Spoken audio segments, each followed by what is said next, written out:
почитувани представници на дипломатскиот кор, почитуван министер Љупчо Николовски, почитувани министри од владата на Република Северна Македонија, почитувани производители, активисти на граѓански организации, медиуми. Утрово имавме дожд за берикет, денес имаме сонце за позитивна енергија, а имаме околу нас и многу храна за вака да се обединиме. Храната ја има таа универзална моќ да не спои, да не сплоти и да почувствуваме сите едно заедништво.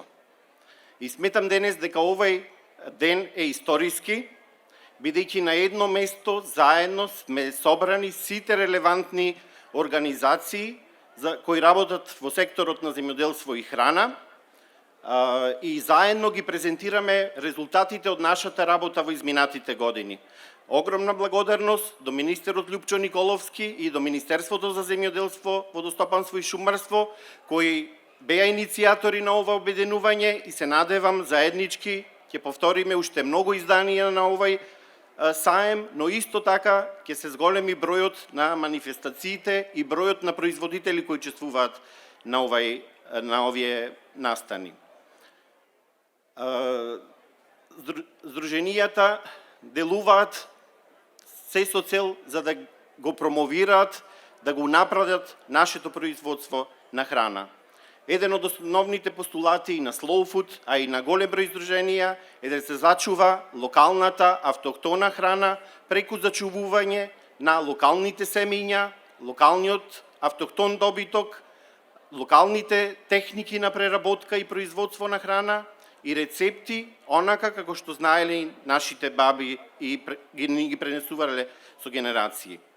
Ова храна се уште е заборавена во руралните средини, под налетот на глобализацијата и големата индустрија, но представува важна алатка која ние мора да ја искористиме во промоција на руралните средини, но и на унапредување целокупниот живот на ова население.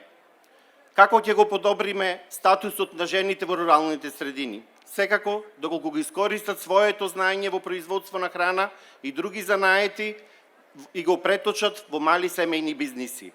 Како да ги задржиме младите во руралните средини? Да им помогнеме со грантови, како што спомена и премиерот и министерот, но и поддршка од локалните организации, да ги остварат своите идеи и желби во реализацијата на своите бизнис планови во руралните средини.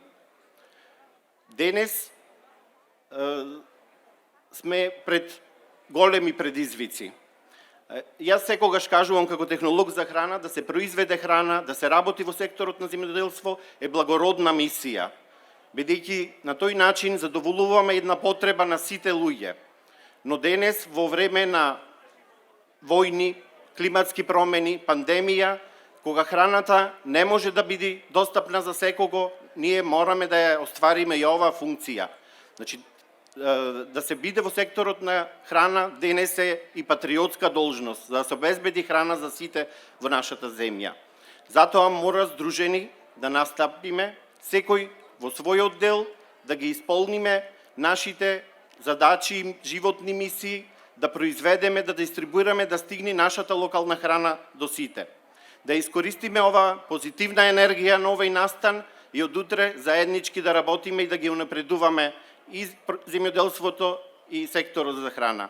Уште еднаш да се заблагодарам до Министерството за земјоделие, кое е иницијатор и поддржувач на овој настан и што ни ја довари ова улога да бидеме реализатор, да го примениме цело наше знаење кое го користиме и на нашите локални, национални, но и на меѓународните настани, како што беше ова година реализирани Тера Мадре со поддршка на Министерството, каде ја промовиравме достојно македонската храна и земјоделство. Затоа ви предлагам денес во следните часови сите заедно да ја вкусиме традицијата. Ви благодарам.